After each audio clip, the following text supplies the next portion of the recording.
बात सबसे पहले प्रयागराज की होगी, जहां माफिया अतीक अहमद और उसके भाई अशरफ की हत्या के बाद भी गुर्गों का आतंक कम नहीं हो रहा। माफिया अतीक के गुर्गे फरहान ने जेल से रंगदारी मांगी है। बता दें कि जेल से फोन कॉल कर प्रॉपर्टी डीलर मोहम्मद अशरफ सिद्दीकी से 50 लाख की रंगदारी मांगी गई है। पीड़ित ने फरहान समेत 8 लोगों के खिलाफ धूमनगंज थाने में एफआईआर दर्ज कराई है। रंगदारी समेत अन्य धाराओं में दर्ज कराई गई है एफआईआर। जान से मारने की धमकी देने, मारपीट करने और रंगदारी मांगने की रिपोर्ट दर्ज कराई है। सर्वेश दुबे हमारे संवाददाता हमारे साथ जुड़ गए हैं। सर्वेश, क्या जानकारी मिल रही है? अतीक अशरफ तो नहीं है इस दुनिया में अब, लेकिन उनके गुर्गे लगातार अभी भी एक्टिव है। देखिए, निश्चित तौर पर माफिया अतीक अहमद और अशरफ की 15 अप्रैल को हत्या हो चुकी है और आज भी 2 महीने पूरे हो गए हैं। लेकिन सबसे बड़ी बात यही है कि उसके बावजूद जो अतीक अहमद और अशरफ हैं, उनके गुर्गों का आतंक कम होने का नाम नहीं ले रहा है। और ये ताजा मामला है जो कि 28 मई का मोहम्मद अशरफ सिद्दीकी ने इस मामले में मुकदमा दर्ज कराया है। आबिद और फरहान समेत तमाम कई लोगों के ऊपर उन्होंने मुकदमा दर्ज कराया है। फरहान और 8 अन्य लोगों के खिलाफ धूमनगंज थाने में रंगदारी मांगने और जान से मारने की धमकी देने के आरोप में एफआईआर दर्ज कराई गई है। आरोप में लगाया गया है कि 28 मई को जब मोहम्मद अशरफ अपने घर लौट रहा था, उस दौरान इन लोगों ने उसको तमंचा सटाकर रोका और उसे जान से मारने की धमकी दी और फोन पर जेल में बंद अतीक अहमद के गुर्गे मोहम्मद फरहान से बात कराई और फरहान ने 50 लाख रुपए की रंगदारी 15 दिन के अंदर न देने पर जान से मारने की धमकी दी। और इस मामले में एफआईआर दर्ज करने के बाद अब पुलिस जांच पड़ताल में जुट गई है। अब देखना है कि इसमें क्या कार्रवाई की जाती है। लेकिन सबसे बड़ा ये सवाल है कि अतीक अहमद और अशरफ की हत्या के बाद लगातार इस तरह के मामले आ रहे हैं और अब तक कई ऐसे मामले अतीक अहमद के गुर्गों के खिलाफ दर्ज हो चुके हैं जो कि उसकी हत्या के बाद रंगदारी मांगने का मामला रहा हो। जी, बहुत शुक्रिया जानकारी साझा करने के लिए सर्वेश। यूपी बीएड प्रवेश परीक्षा आज है। परीक्षा को लेकर सभी तैयारियां पूरी कर ली गई है। 2 पालियों में ये प्रवेश परीक्षाएं होंगी। पहली पाली की परीक्षा सुबह 9 बजे से 12 बजे तक होगी और दूसरे पाली की परीक्षा दोपहर 2 बजे से 5 बजे के बीच होगी। परीक्षा को लेकर 75 जिलों में 1108 परीक्षा केंद्र बनाए गए हैं। इस साल बुंदेलखंड यूनिवर्सिटी द्वारा आयोजित की जा रही परीक्षा में कुल 4,72,882 अभ्यर्थी शामिल होंगे। सभी केंद्रों पर 23,500 सीसीटीवी कैमरे लगाए गए हैं। तो नकल को लेकर पहले से ही सतर्क है तमाम टीमें और इसके साथ ही 2 पालियों में आज प्रवेश परीक्षाएं होंगी।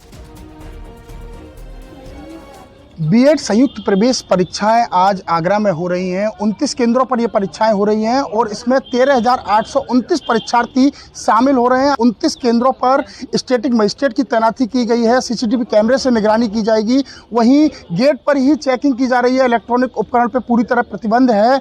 और आपको बता दें कि हर जो सेंटर है वहाँ पर सुरक्षा व्यवस्था के पुख्ता इंतजाम किए गए हैं। शिव कुमार, न्यूज़ 18 आगरा।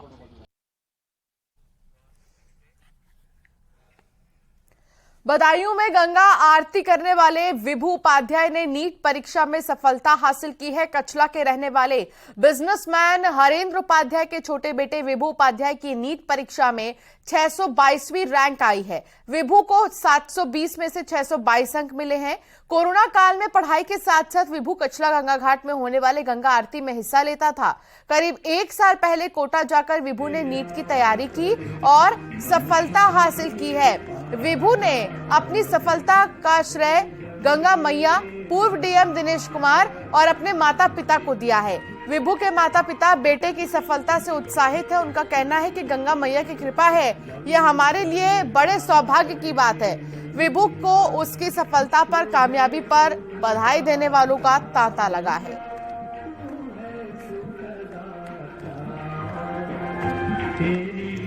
इसका श्रेय मैं अपने माता पिता, अपना भाई और अपने सभी वेल विशर्स को देना चाहूँगा जिन्होंने अपना आशीर्वाद मेरे ऊपर बनाए रखा।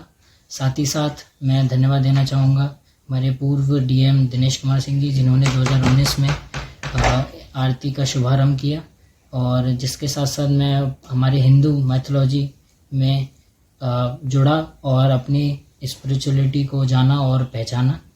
और नित्य मैं हमेशा आरती करता आ रहा था पिछले 3-4 सालों से। अभी उन्हीं गंगा माँ की कृपा से आज मेरा सिलेक्शन हुआ है और मैं हमेशा आगे भी जब भी मुझे मौका मिलेगा मैं गंगा माँ की आरती करता रहूँ। गंगा मैया की जय। आज मेरा बेटा MBBS में क्वालिफाई हुआ है। बड़े सौभाग्य की बात है, बड़े घमंड की बात है कि हम लोग गंगा आरती से जुड़े थे और आज के जो बच्चे होते हैं वो अगर अच्छा बच्चा पढ़ने में होता है तो उसका आध्यात्मिक तरफ, गंगा जी पूजा पाठ की तरफ ध्यान नहीं रहता है। मैं बड़ा सौभाग्यशाली हूँ कि मेरा बेटा आध्यात्म में भी काफ़ी आगे है और बाकी पढ़ाई लिखाई में तो जैसा सबको सर्वविदित है कि आज उसने प्रथम प्रयास में ही नीट क्वालिफाई किया है। कहने को फर्स्ट अटेम्प्ट है, लेकिन तैयारी तो 9th से ही शुरू हो जाती है। लेकिन बच्चे के साथ साथ थोड़ा थोड़ा उनका बच्चों को साथ माँ बाप को भी देना चाहिए। ऐसा नहीं है कि बच्चे को ट्यूशन लगा दी, बच्चे को कोचिंग दिला दी और फिर ये सोच लिया कि बच्चे का हो जाएगा। ऐसा नहीं है, पूरा समय बच्चे को देना पड़ता है। बच्चे ने कौन सा चैप्टर पढ़ा, बच्चे ने कौन सा क्या क्या अपना जो टारगेट लेके बैठ रहा है, वो डेली का क्या टारगेट है, उसको क्या कंप्लीट कर रहा है। अगर बच्चे का साथ पेरेंट्स देंगे तो बच्चा 100% सफल होगा ही होगा।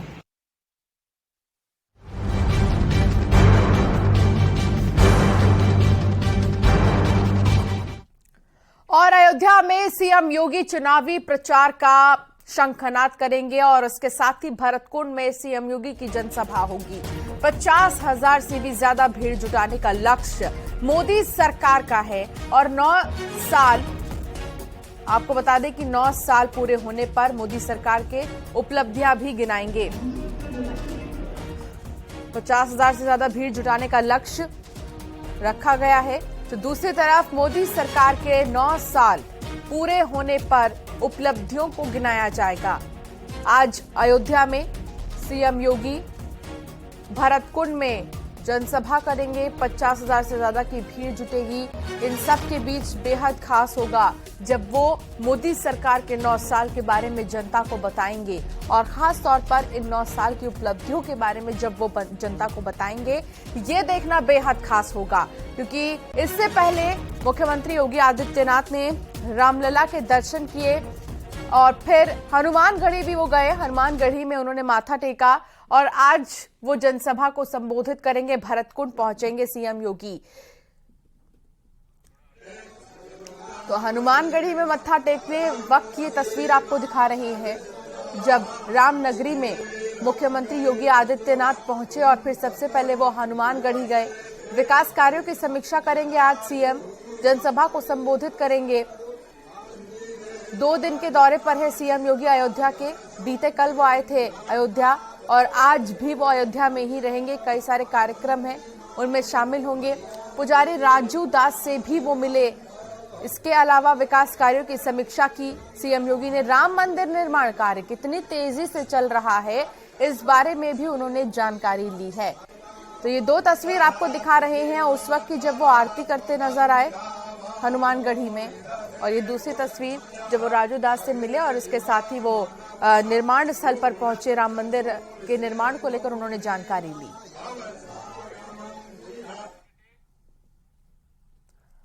और वहीं ब्रजभूषण शरण सिंह मामले में 25 लोगों ने गवाही दी है। बयानों को चार्जशीट का हिस्सा भी बनाया जाएगा। महिला पहलवानों ने नहीं पेश किए पुख्ता सबूत, पुलिस दाखिल कर सकती है चार्जशीट।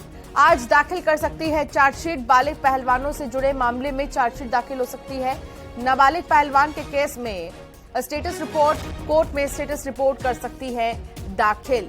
तो कई बयान सामने आए हैं, उन बयानों को भी चार्जशीट में दाखिल किया जा सकता है। सूत्रों के हवाले से जानकारी मिल रही है कि आज ब्रजभूषण शरण सिंह मामले में पुलिस चार्जशीट दाखिल कर सकती है। और जो बयान आए हैं, 25 लोगों के जो बयान है, जो गवाही दी है 25 लोगों ने मामले में, उनके भी जो बयान है वो पुलिस इस चार्जशीट में दर्ज कर सकती है। शंकर आनंद संवाददाता हमारे साथ जुड़ गए हैं। शंकर, क्या जानकारी मिल रही है इस पूरे मामले में?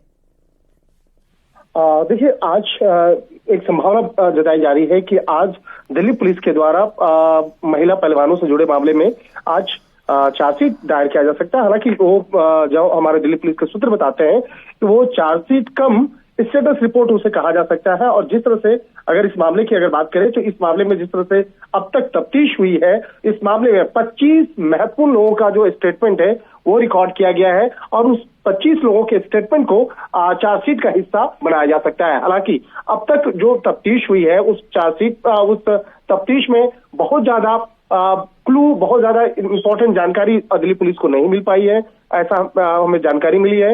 और जिस तरह से बकायदा ब्रजभूषण सिंह के खिलाफ जो अभी तक इन्वेस्टिगेशन किया जा रहा था, उस मामले में जो कई लोगों का जो स्टेटमेंट दर्ज कराया गया है, तो यहाँ पर सिर्फ स्टेटमेंट जरूर है, लेकिन जो सबूतों के नाम पर ना स्टील फोटोग्राफ से कोई प्रमाण साबित हो पाता है, ना कोई ऑडियो है, ना कोई वीडियो है, ना कोई फॉरेंसिक रिपोर्ट है।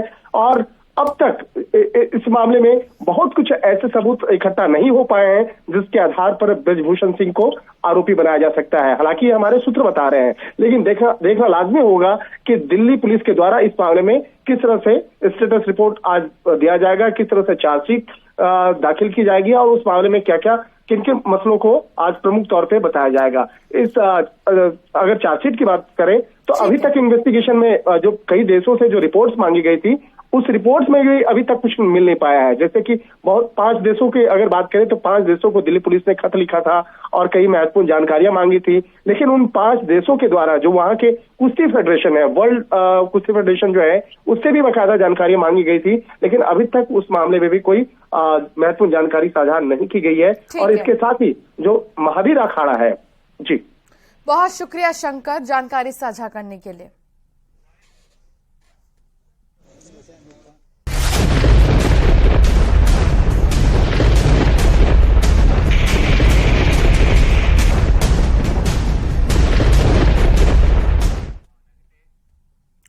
कुशीनगर में भीषण अग्निकांड हो गया और एक ही परिवार के 6 लोग जिंदा जल गए और दर्दनाक मौत हो गई। मरने वालों में एक महिला और 5 बच्चे शामिल हैं। रात को सोते वक्त घर में अचानक से आग लगी, पूरा परिवार आग में घिर गया था। स्थानीय लोगों ने आग बुझाने की कोशिश की, मगर तब तक परिवार के 6 लोगों की जिंदा जलने से मौत हो गई। हादसा रामकोला थाने के उरदाहा बापू नगर में हुआ। मुख्यमंत्री योगी आदित्यनाथ ने कुशीनगर अग्निकांड पर गहरा दुख भी जताया है।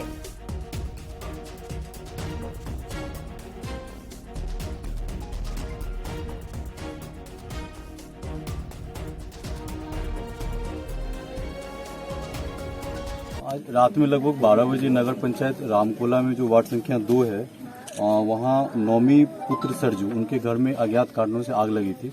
उसमें उनकी पत्नी और 5 बच्चों की दुखद मृत्यु हो गई है। उसमें आग लगने के कारण अज्ञात है। उसमें पुलिस और प्रशासन की टीम जांच कर रही है।